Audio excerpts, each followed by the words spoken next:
Greetings and salutations, one and all. Welcome to episode 1 of Fractured Orders, an RPG show using the Fantasy Flight game system. I, your host, Jordan, aka Making Games on the Internet, take you on a wonderful journey through a galaxy we all know and love.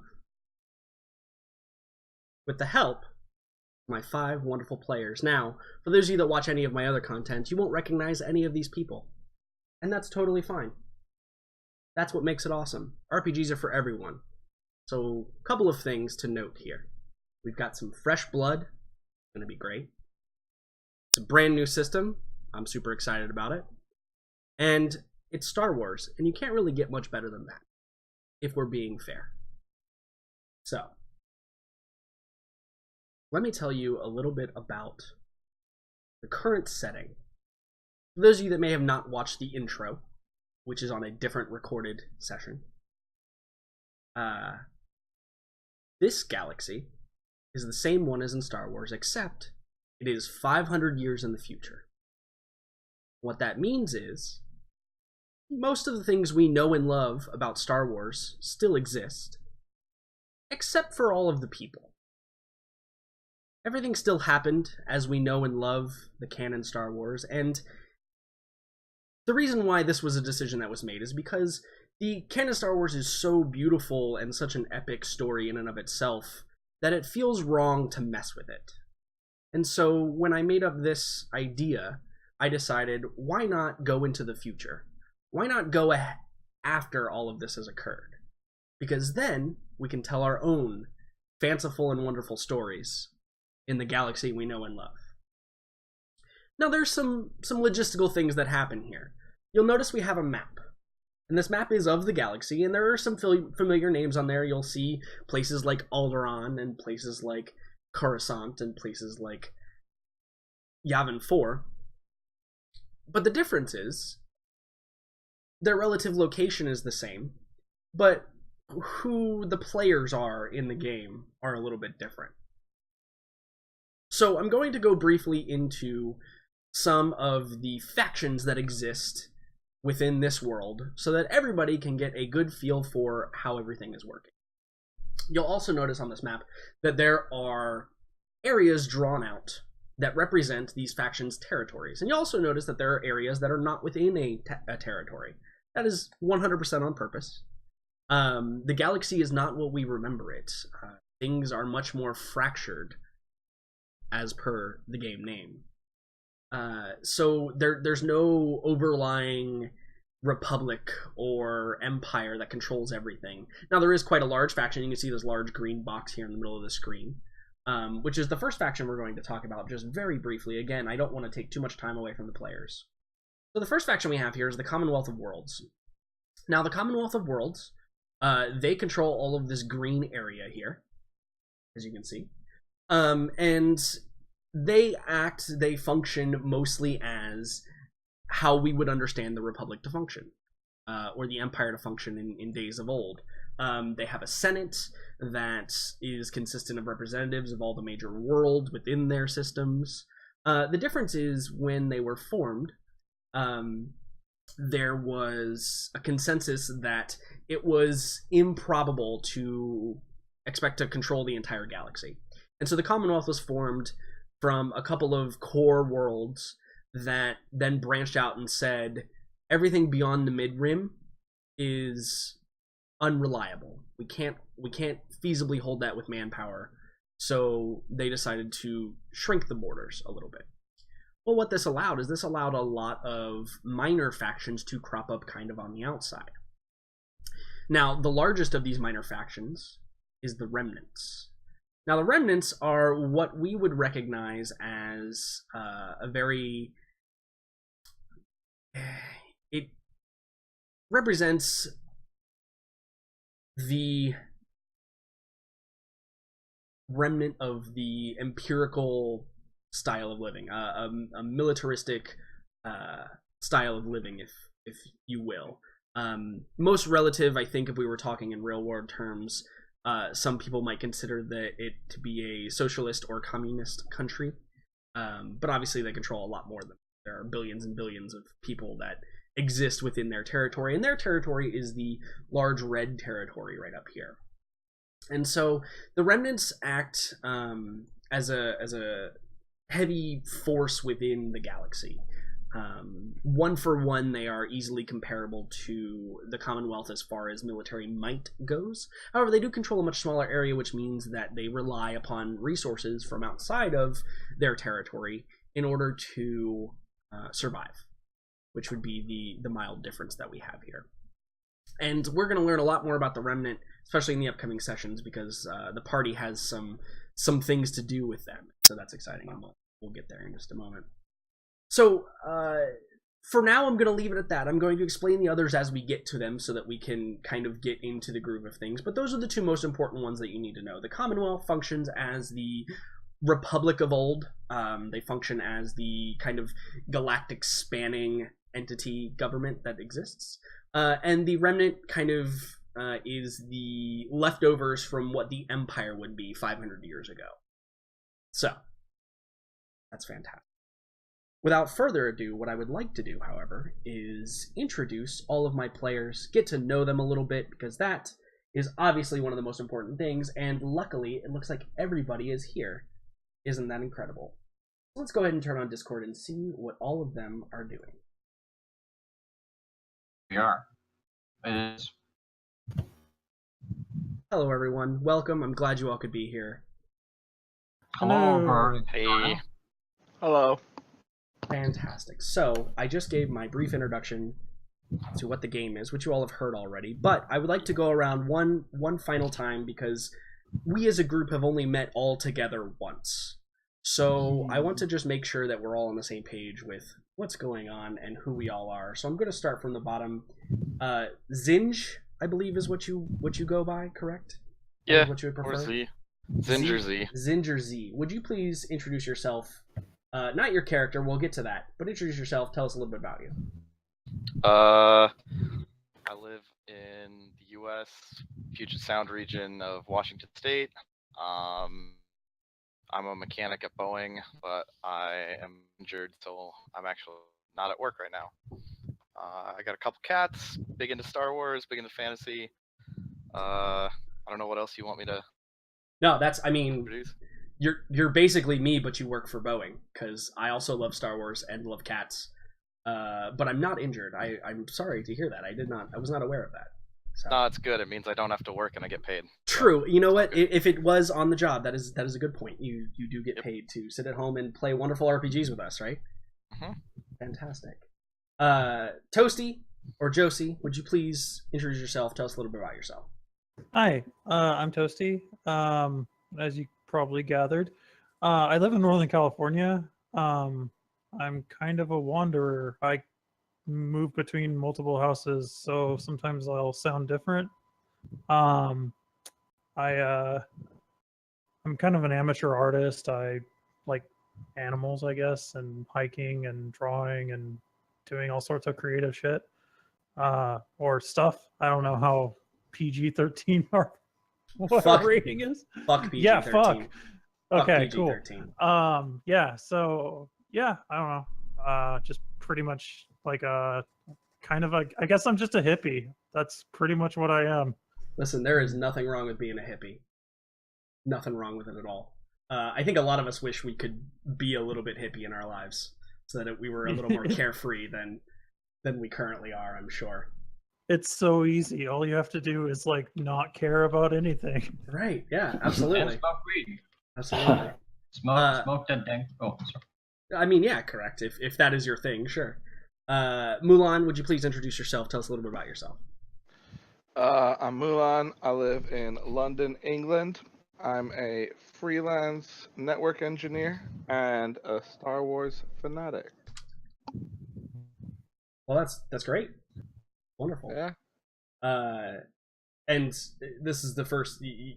Surprisingly, the two people before you both are from the States, but we're a little bit diverse in this crew as far as our time zones are concerned.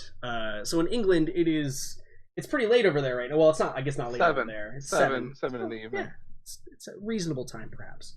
I think as we go further up the list, that will change, though. Kai, would you like to introduce yourself? Tell us a little bit about yourself. Yeah, sure. My name is Kayim, or Kai. I'm from Norway. I work in IT. I'm a huge Star Wars nerd. I have 4 kids, so usually it's around 8. It's around 8 now here, and I'm usually a few minutes late for every session because I'm getting the kids to bed. That's totally fine. If you any of the games that I run, usually the first 30 minutes is us telling each other about how our weeks went. So it'd totally be okay if you're a few minutes late to every single one of those. That's not a big problem at all. Fantastic. Endless, why don't you tell us a little bit about yourself? Okay, hi. I'm probably the latest time ever because here's like 9 p.m. and I'll be at around 1 p.m. So I'll be all-nighting this. But I am from Bulgaria. I don't know how many people have heard on online like tabletop games. What about me? Well, first of all, I don't really have a job. I'm one of those gamers that is waiting to get things done. I mean, I am currently studying for a degree in games technology. Star Wars is one of my favorites because I love all things fantasy, post-apocalyptic stuff that makes you just imagine yourself in the world or something you've created and just making a story. And yeah, I guess I'm a nerd of sorts. And probably the youngest. I don't know what our age range is here. Hey, I specifically don't care, but I'm not probably the youngest. Also, I'm fluent in English since 3 years old. That's a fun fact about me. I'm not native to the English lands. Yeah, actually, I have a question for you because this is something I meant to ask everybody. But from Bulgaria, what representation of people speak English in your country? I actually don't know this because I'm a dumb American. Well, see, the thing is that in some cases they kind of like either in McDonald's or if like in Bulgaria you have to specifically talk with some people you learn. I mean, my dad has something called business English. It's to the point it's not that fluent, but if he needs to like speak with people from abroad because of his business, he normally asks me to like correct him for any grammatical mistakes, but mostly he just knows English to the point where he can understand people, while I learned it to the point where I can communicate people online to people online.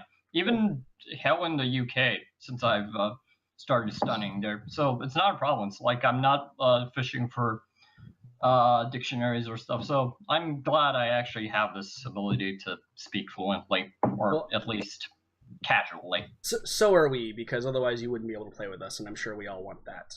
And also, I think we all can agree that studying is a full-time job for whatever you're studying for. Is. Sure, unless you don't make your first year or something, which I probably won't. I don't know. The course I took was different than I thought, but hopefully I'll pass it and continue and get a degree and do something. I have faith in the you. Next Star Wars game. I'll make it for you guys, I promise. There you go.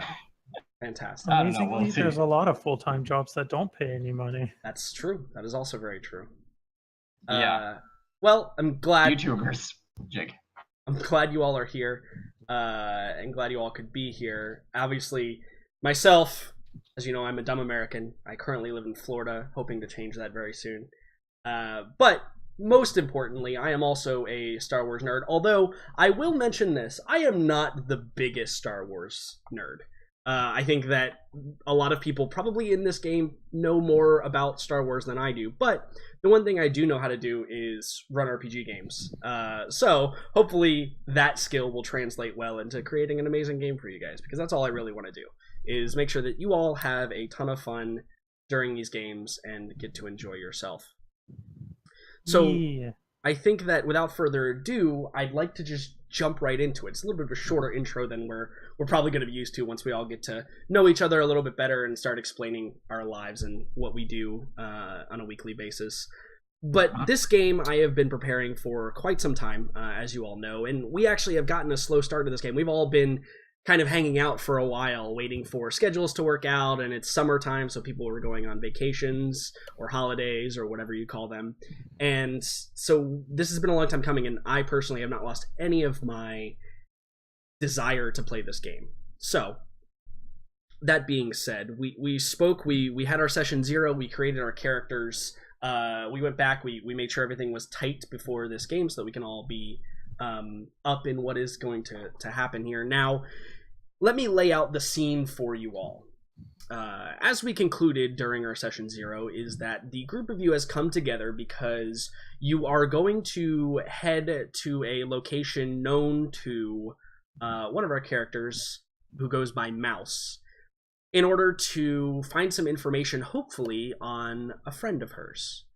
Now, that is her mission alone, and the rest of you have joined it for your own reasons. Whether you were called by some extraplanar entity or force, or if you're simply just a pilot and they needed one. You all have your own personal reasons for going. And I think that is going to be important to see develop in the weeks and months and years to come, hopefully, that we play this game, what all of your personal characters are about. So I prefer to do character introductions in-game because it seems more realistic and more fun. So the scene is the 5 of you, all 5 of your characters, have boarded a rental shuttle, essentially. And that shuttle is a Lambda class shuttle, which is the shuttle that has the 3 wings. Looks kind of like a triangle. And it's a rental, so it's not equipped with any weapons, even though it says those on the character sheet. Ignore those. Those are for later. Come on. And it's also quite spacious. Now, I believe that, Dash, you are the one who has essentially signed this thing out, because you are the one that you're the pilot, and you're the one who has the connections to do such a thing. So, with that being said, it is important to note that you have a lot of liability in this when it comes to the ship itself. It's a rental. No one needs to damage it. Yeah, or else it'll help my head. Exactly. It'll cost you I'm credits. pretty sure that I'll probably have a line in one of the things where they shoot or scratch the surfer out, like, come on, it's a rental. Yeah, I'm sure. I'm certain that we can make that opportunity happen for you. Thank you. So the 5 of you, for your own particular reasons, have boarded this shuttle and have been briefly introduced to each other. Beyond the hey, this is me, this is my name. And the first scene in the gameplay that we see is we see the shuttle cruising out from Corellia, where you all started, and we see it getting out far enough, angling into space, and jumping into hyperdrive with the streaks of lines flying past as we all remember them from all the Star Wars canon. Yep. And we start with, I think it's appropriate in this situation to start with Mouse. Hello. So Josie, why don't you explain your character, or at least the description of your character, and what she might be doing as soon as you enter into hyperdrive en route to your destination. Well, I suppose Mouse is kind of mousy, as you might expect. Her name is pretty much her description. She's a Deveronian, so she kind of looks like a little bit of a devil, but she's actually really short for her race. She's about 5 feet in all, I think, is what I put. And she wears like dirty overalls, and she's basically kind of malnourished, very thin, and very kind of a little bit weak looking. And also just personality wise, she's very skittish. She's always kind of looking around. She's always kind of trying to keep herself between others, like keep something between herself and others, basically, so that if she needs to run, she can run. Yeah, and no, go ahead. Go ahead. Oh, and I imagine like when we actually start to jump to hyperspace, like she has found, I don't know, like a support or something in the ship. Like maybe she's found like maybe the one of the engine panels. Yeah. And has started to like make a nest in there. Okay. Essentially. Yeah. So the Lambda class shuttle, it actually has like the room for 20 passengers or cargo. So it's quite large for just the 5 of you to be flying around, but it's also stripped down because it's just a rental. They don't want to sign out things that are too expensive to, some 2-bit pilot that's probably going to crash it later. We'll have to see. And Ouch. And so yeah, there's definitely a lot of places to hide on the ship. So we see you perhaps like making your little hovel somewhere on the ship. Now, in the subject of putting things between you and someone else, there is probably a particular thing, or in this case, player character, that stands between you and other people. So Zai, why don't you introduce your character? Yeah, K1NN is actually quite literally between Mouse and the rest of the crew right now. He's hanging around, just pretending to be busy looking at different parts of the ship, but keeping an eye on Mouse, just making sure everything is okay. Yeah, and why don't you go ahead and describe what your character looks like for us? So K1NN is an ex-Imperial security droid. He looks pretty much like K2SO from Rogue One movie, only he has a new paint job. And he is a 500-year-old security droid. Yeah, who I think we'll see in gameplay, but probably has some quirks to him that are unusual for a droid. Now, let's go over briefly, because you were the two characters that have like the connection within the group. So, what's the interaction that we see? You're finally en route to your destination. Is there any interaction that you have, or is it simply like a silent exchange of, hey, I'm gonna find a cozy place to hide, watch my back? Or is there an interaction that happens there? So I imagine as far as interactions goes, like before this we were on an escape pod and we've been kind of going nonstop. So I guess like Mouse will give like K1N or Ken a kind of like a weary look, and she'd be like, "Oh my gosh, I'm glad we're we're finally moving towards our goal."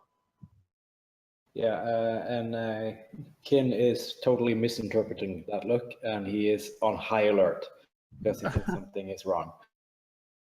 I mean, you can settle down, Ken. I don't think we're going to get attacked just yet. I don't think any of these people want to hurt us, I hope.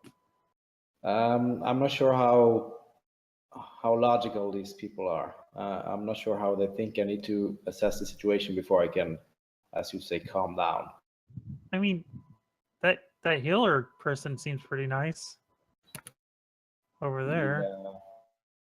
But he's talking a lot about things that I can't understand. I'm not sure how much I trust this. Yeah. So as you guys begin to talk about Zian or Zian, how would you prefer it pronounced? Probably Zian. Zian. Okay. Yeah. As the two of you are talking about Zian, we pan the camera over, right, and we see Zian. Why don't you go ahead and describe your character and what they might be doing as soon as the initial leap into hyperspace occurs? Well, Zian is a Togruta male.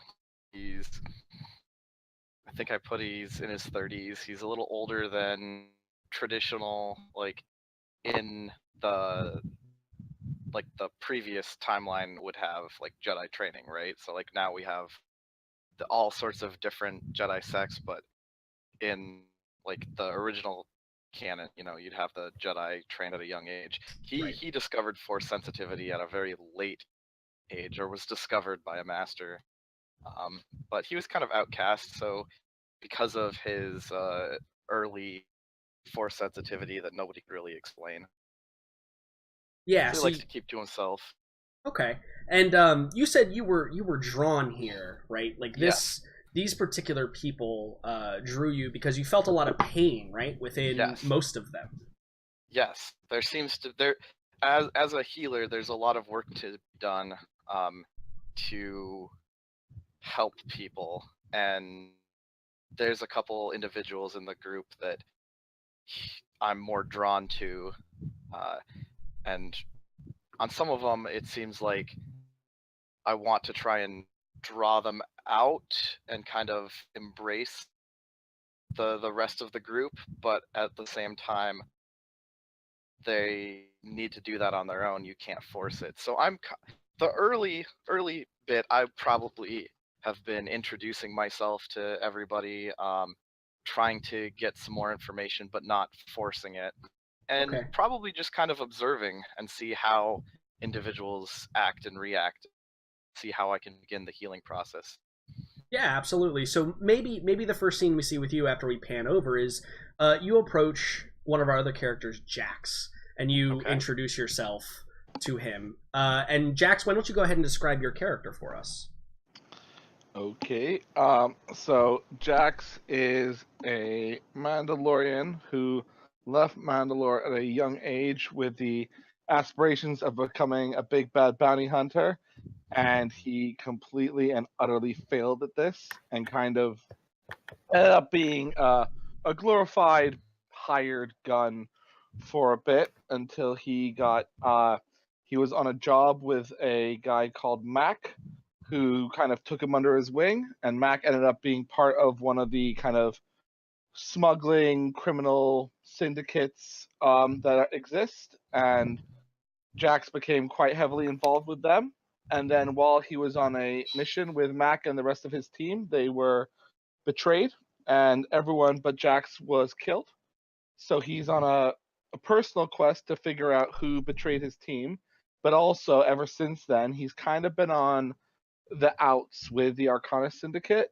He's still technically a member, but they aren't really using him.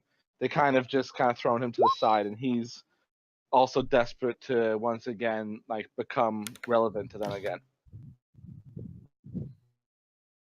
Yeah, absolutely. And for everybody's reminder of the public knowledge of the Arcana Syndicate, the Arcana Syndicate is a drug smuggling syndicate that has developed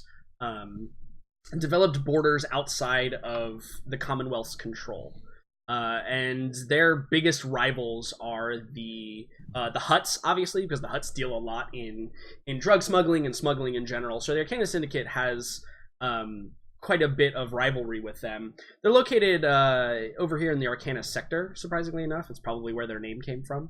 And they have a few interesting aspects to them, that they're really not afraid of kind of getting their hands dirty. Anything for the cause. And then other quirks I'm sure we will see later. So I want to see the interaction between Zian and Jax. So Zian, you introduce yourself and what you say upon the more than just hi, I'm Zian. Okay. Greetings, Jax, fellow traveler. What brings you out this way? What your quest? So Jax is currently cleaning his gun, which he's obsessed with, and he kind of looks up. And is like, "Oh, nice to meet you. I hear people needed a gun hand, and that's why I'm here." Ah, I see. Can you tell me any more about the rest of the crew? Not really. I haven't known any of them that long. Haven't really met the pilot yet, but the Devorian seems to be awfully close with that droid. Interesting. I am by trade a healer, as I introduced myself earlier. So feel free to come to me for anything that might happen, whether it's in the field or out of the field. Thank you. That's good to know. Hopefully it won't be necessary. Agreed. Cool, yeah. So as the introductions kind of wane down, we probably head up to the cockpit, and it's where we meet our final character. And having just made the navigation and jumping into hyperspace, you received coordinates from Mouse earlier as to your intended location, and so you now the ship is basically on autopilot. So Dash, why don't you go ahead and introduce your character for us? Okay, so my character is a is of the kind of Han Solo, a Corellian, the kind of people that grew around ships. And of course, like most of his kind, he also has a deep connection with spaceships flying of the sorts. He is actually a ace, not ace, ex-pilot of the Commonwealth Fleet. Recently left because of speculation of corruption due to his mentor, Arche, being let down by the blue-collar, stuck-up governors and, like, anything he believes that is just people that only care about themselves. And now he is basically a pilot for hire. Yeah. More and- on. No, I was going to ask you, what does your character look like?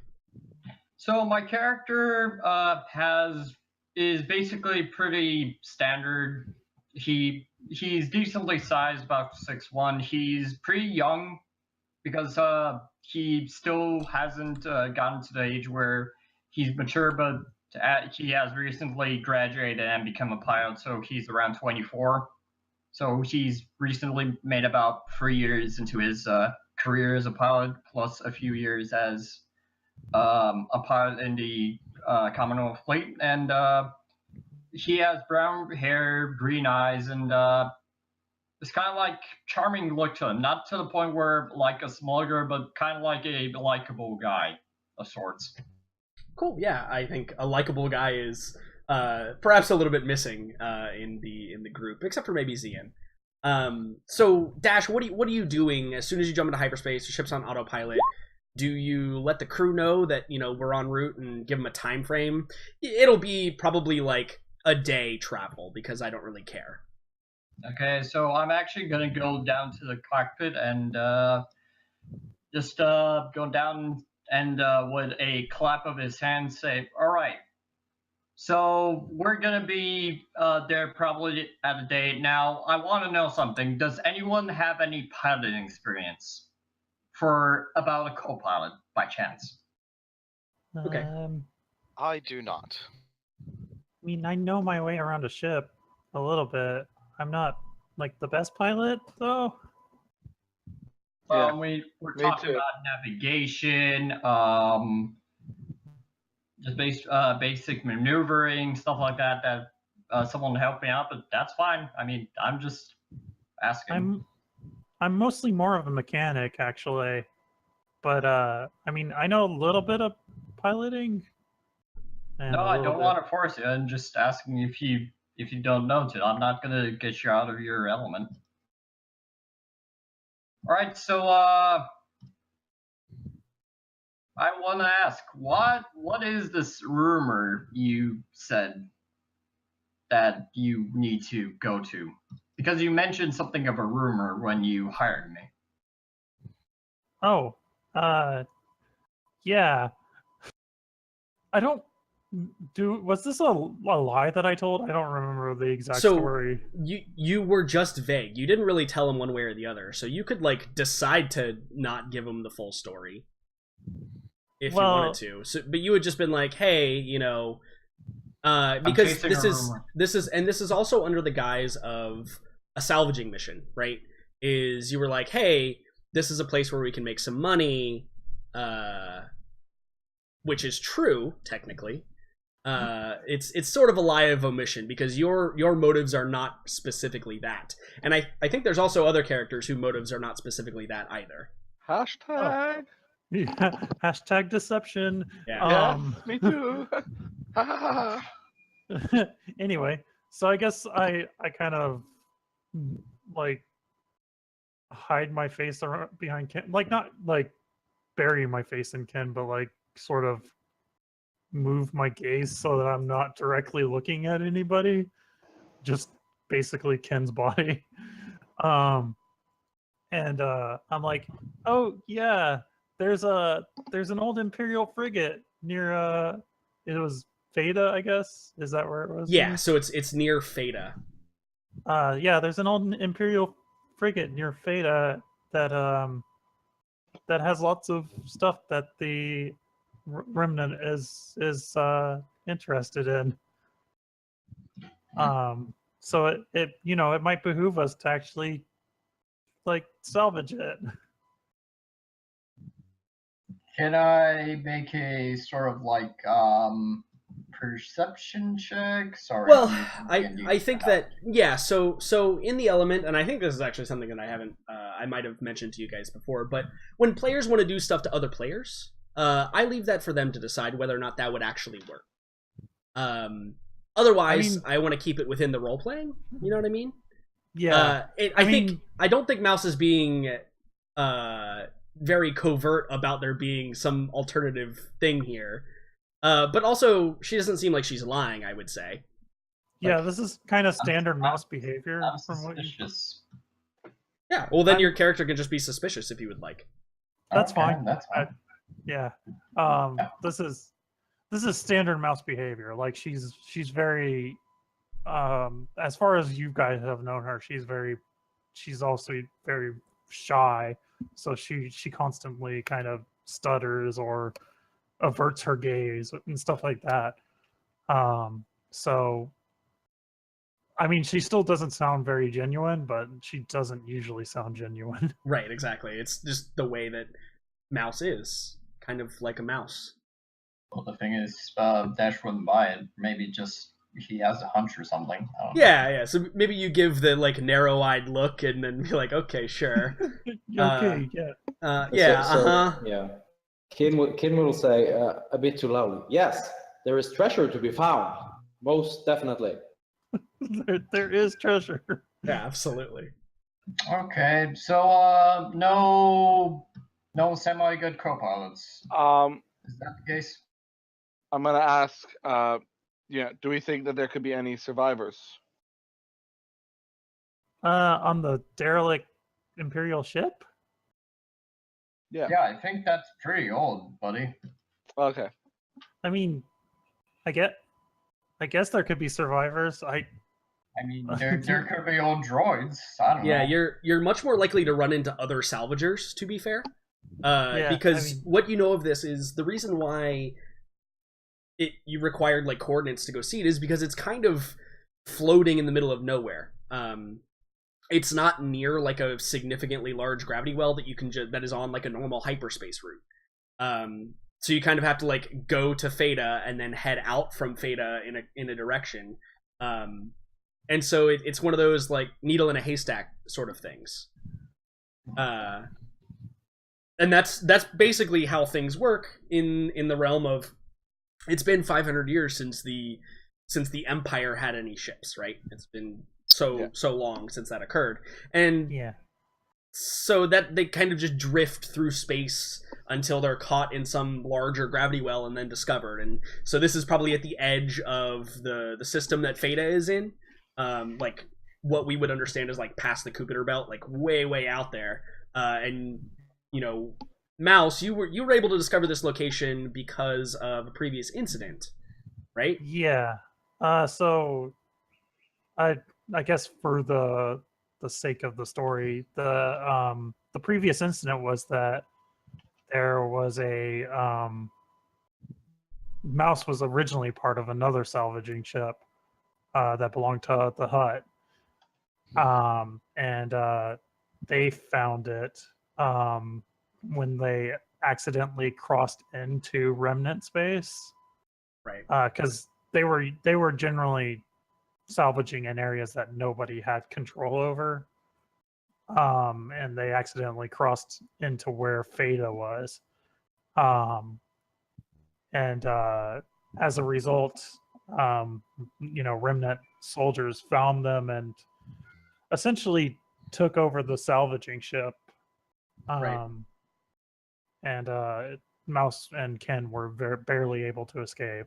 Yeah, you're able to escape by getting crammed into an escape pod together and fired off into space. Now, this happened a little bit ago because you were able to make it, halfway across the galaxy, and now you're on your way back. So really, you're looking for some information, perhaps. Yeah. But also, there is a score out here. So again, like we said, you're not really lying per se. Yeah, there's definitely salvage, but I'm not sure like what the state of it is. Right. I'm mostly kind of following a trail. Yeah, This and everyone would know that salvaging within remnant territory is somewhat risky, because that's exactly what'll happen if you're kind of unauthorized to be in there. You'll get flagged and boarded and inspected and stuff like that. The advantage that you guys have is that currently the borders are open between remnant and the Commonwealth, which is where you're coming from. And so, with that being said, the ability to cross over with this rental cargo freighter, which is not even really a salvaging ship either, right? It's just a transport. You'll fly, quote unquote, under the radar and not really have a reason to be stopped or inspected for any particular reason, especially if they're able to identify that you're not carrying any cargo. You just have people. They're not too worried about just people. And so that's kind of, I think, where the plan probably generated for you, Mouse, is, you know, before I was on a ship that's going to get boarded 100% of the time, this time maybe I can get closer and maybe get in the area and maybe figure out, you know, some information, or maybe get some salvage. Who knows? Maybe there is some money to be made. I guess also my plan is, like, this ship is a lot more maneuverable, so if Remnant decides to mess with us, we can probably escape. Yeah, exactly. You can probably Plus, escape. you got a nice pilot, so that doubles the chances. Well, I mean, I have a pilot. Yeah. Shut We'll see how ace you are later, I'm sure. Yeah. So, moving along from there, we have about like a day to spend in transit to this location that you guys are all headed. Now, I want to jump over to Jax. How do you spend your time traveling? I mean, obviously, there's only so many times you can clean your weapon. Oh, you'd be surprised. You'd be surprised. I mean, having been in the military myself, I know that they are never fully clean. Jax just loves his weapons that much. Yeah, exactly. Not weapons, weapon one in so particular. So during downtime, though, if you're not doing that, what are you doing? Just really chilling. I'm in deep thoughts. I have my own reasons for being here, other than just the salvaging aspect of the mission and making some money, and it's weighing heavily on me. Yeah. So would you describe your demeanor as somewhat reserved aboard the ship? Yeah. Somewhat. Yeah. Okay. Cool. Reserved, a bit quieter than I usually would be, maybe. Just kind of.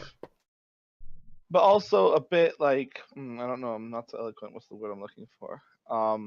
Excited, because I feel like, you know, this could be a break I've been looking for. Yeah, exactly. And that's there are ulterior motives for you to be on this mission as well.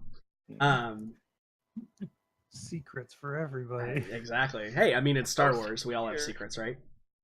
I'm a bit too open, so, I think. Right, and I think that's the interesting dynamic here between the crew, is like everybody's real quiet and kind of to themselves, and then it sounds like Dash, you are pretty open with everybody and like trying to talk to everybody and at least interact with people. Maybe that's his way of keeping his secret. Right, exactly. So, Jax, would you interact with anyone as they were, coming through, or would you simply be like, if they engaged you, you'd be, polite and engage with them, but never go out of your way? I'm not gonna be a dick. I'm not gonna, blank people who try and make an effort with me, but I'm also in no rush to be Mr. Friendly Guy right now. Yeah. Kind of. I'm chilling in my little section, cleaning my gun, looking over my other equipment, making sure I'm ready. Trying to make myself look busier than I necessarily am, just to kind of mask the thoughts going on in my head. But anytime someone comes up to me, I will be, gracious and kind, unless they ask too many questions. So Kin is walking around assessing every threat, and he's so when he walks past Jax for the fifth time, and he says, I believe that weapon is sufficiently clean.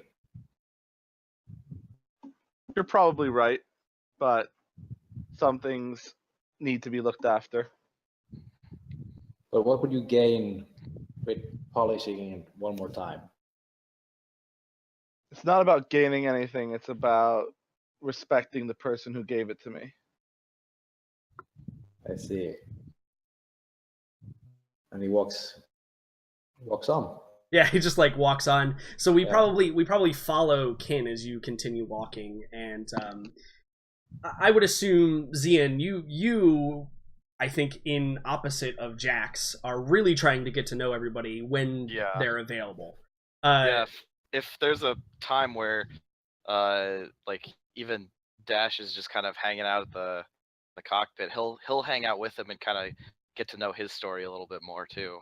Yeah. Actually, Dash would be walking around the ship and checking it for any inner things, because he actually brought a tool utility belt and a toolkit for himself personally. So he would be checking if some other guy broke it and they like charged that for him. And just like looking around, just like if he sees some kind of like scratch, he's like, probably want to fix that. Yeah, so I think for any of us that have ever been inside of a rental vehicle at any point in time, understand that there's always going to be stuff broken. And so maybe we see you approach Zian and Dash is like maybe like got a panel open and is like halfway inside fixing something or rewiring something. And Zian, you're outside talking. What would be the conversation, Zian, that you would engage with Dash with? Kind of just trying to learn more about Dash himself, like what kind of person he is, what kind of goals he has, where he comes from, what's his background, just getting to know at a more personal level, so I have this good relationship with them if I'm planning on being with this group for a period of time. Yeah, so how do you answer that question, Dash? What do you say when you're asked about your past? Well, Dash don't really see it like he's known spaceships all his life.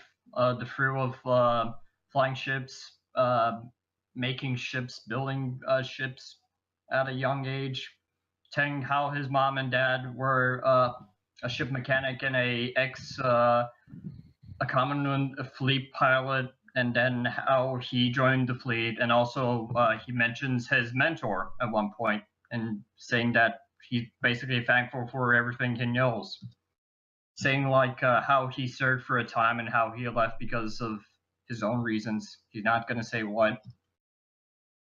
Just basically talking about mostly things that are connected with stuff that most Carolinians would know, just ships and flying.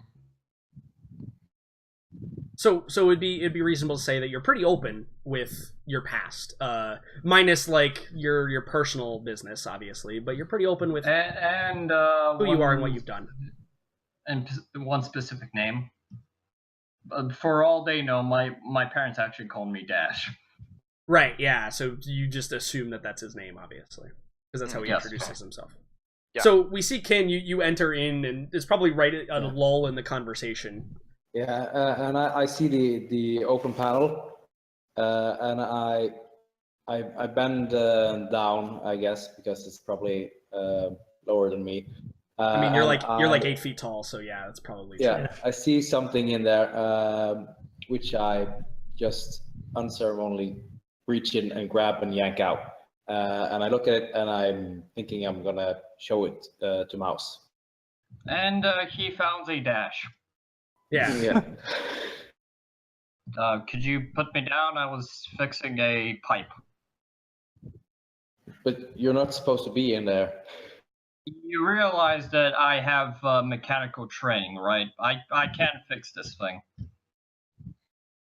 All right. No, actually, you don't. I'm sorry. Got ahead of myself. I think I can fix up this shit. I don't want someone just blaming me for something someone broke because they were too drunk on what kind of drinks are there normally in Star Wars? I'm not that good at Wyron's Reserve is probably something you're gonna have if you're Corellian. Yeah.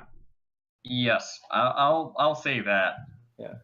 And Kim points out that the best person to fix this would probably be Mouse. Well, I've known ships all my life, so I mean, she's willing. She's what I'm trying to say is she's invited to help me, but it's like I'm saying I got this. I'm confident. I don't think she knows anything about your. Yeah, Yeah. So I've do been you? around ships all my life. I don't think she knows anything about ships that I don't know. I never said that. I said I just know ships. Zian, do you interject in the conversation at any point here? Yeah, like, and this is gonna be an interesting one, because I've decided that Zian doesn't really like droids. Good. Because they don't Well, yeah. Different. They don't. Well, have yeah. before. So you can't get a read off of them, right? Like you right. can everybody so else. I'm not.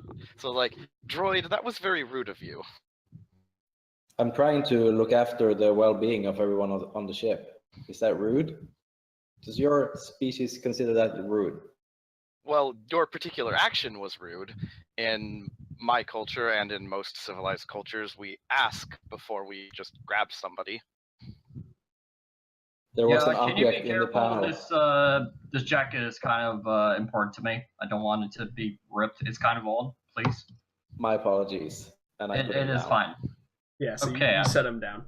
See, I it's fine. brace myself and I shake my head and just continue just like fixing the pipe. I noticed that it's kind of cracked or something. This was a welding tool. I don't know what they use. Do they use welding tools? Yeah, I'm sure there's like a little Hydrospanners and all sorts of hydro shit. spanner and Yeah, I have you a know. toolkit. I'm pretty sure I have one of those. You Yeah, got the absolutely. fixie tool. You have fixie Yeah. tools that you go back to Fixie working. tools. So we see Zian and Kin just kind of like they just do that, like stare at each other for a second. Yeah, Kim doesn't really have he's not embarrassed just standing there looking. So he's probably stands there staring longer than he should. Yeah. So let's jump over to Mouse. So Mouse, what do you do with your downtime while you're on the ship? Is it similar to what Dash is doing? No, I actually I noticed that one of Ken's actuators before we left was going on the fritz, like he was stuttering a little bit. So I had gathered another actuator and I have been trying to fix it. But it's a scrap actuator, so it's really hard to fix. So there's essentially wires and parts everywhere as I like take apart this actuator and I'm like cleaning it, basically at the same level as like Jax cleans his guns. Essentially, like I'm cleaning this actuator, trying to get it to function. Yeah, you're just you tinker with all of the little things and yeah. But yeah, essentially, like I'm not as disciplined as Jax is with his cleaning. Like he probably like puts his parts out in like front of him and like is very meticulous about it. Mine, there is just shit all over the place. Like there's wires here. It essentially like think any engineer that you know would probably be the same way. They just kind of like throw shit all over the place and then they put it back together. Yeah, 100%. 100%. It seems like you're really making your nest. Yeah. I mean, that's how it was described in the beginning, so I think that's probably accurate. Actually, Cool. I take back one of my statements. I would probably have it like, you know how you tie like jackets and tops around your waist? I'd probably do that, and they probably like pull me by my undershirt, and that probably would be a kind of bigger on one of my I guess sleeves. It's like, god damn it. Okay. All right. So we kind of have a good feeling for all of our characters on this journey, I would say. At least the basis for what you all are doing during the transit time. And I'm sure that transit times will get more interesting once the characters get to know each other, of course. But we already have some friction and some friends as well, so I think it'll be good. So yeah, go ahead. Oh, I was just gonna say, I imagine like one of my parts maybe rolled over to where Jax is or whatever. if anything, like if we needed more with character stuff. Yeah, I actually, go ahead. Absolutely. I'm never going to interrupt Yeah. character stuff. So yeah, I imagine like in the process of like taking this thing apart furiously, like the ship might have like shifted, and there's parts like rolling over where Jax is.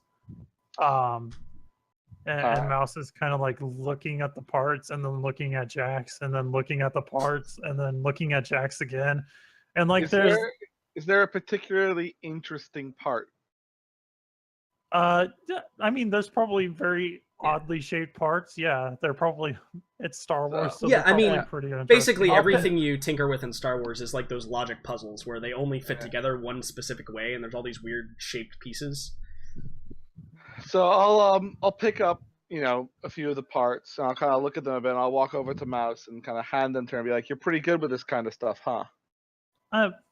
Yeah, I mean, I'm good at taking stuff apart. I mean, I'm not really a mechanic, but yeah, I'm pretty good, I guess. As I kind of like put together something. Maybe one day you can show me some things. Oh yeah, totally, Mr. Big Tough Guy. Hey, have you seen Ken anywhere? I mean, appropriately for Star Wars, Kin, you probably walk into the room at that exact moment. I was just saying, like, I was being scared. Like, there's definitely like this like look of terror, as like, essentially Jax is like the roughest, toughest looking guy among us, right? So yeah, you know, he's probably big and strong, and Mouse is essentially terrified of him, because you know, every story she's heard of outside of the salvager ships has been like, yeah, the galaxy's a tough place. There's like big strong guys that just kill people for no reason. Yeah, so the other thing about Mandalorians is, regardless of how human they look, they're also identifiable. You know, in Star Wars, we can identify the difference between different sects of humans. Like a Corellian would be, like, you would identify it as a Corellian, but a Mandalorian, so you know also that Jax is very Mandalorian, which is also scary because they are even worse than regular humans in that regard. So like there's this look of terror as he's like handing the parts over. She's not really sure if she wants to like grab them from him. There's definitely like this kind of, I guess it's racism a little bit. Like noticing Mouse being a bit uneasy, instead of handing her the parts, I kind of take them back and I just put them in front of her. Oh, and then I kind of hold my hands up and, you know, walk away. Oh, okay, fine. I didn't mean to be. Oh, well, okay, yeah. Moments. That's all in character, by the way. Moment's passed. Yeah. So, an interesting interaction between the two there. Probably not what Mouse expected. Certainly. No. She's terrified, but at the same time she's sorry that she was terrified. Right. So yeah. Yeah, it's a very interesting run of emotions probably for Mouse in that particular situation. So I think now is probably a good opportunity for us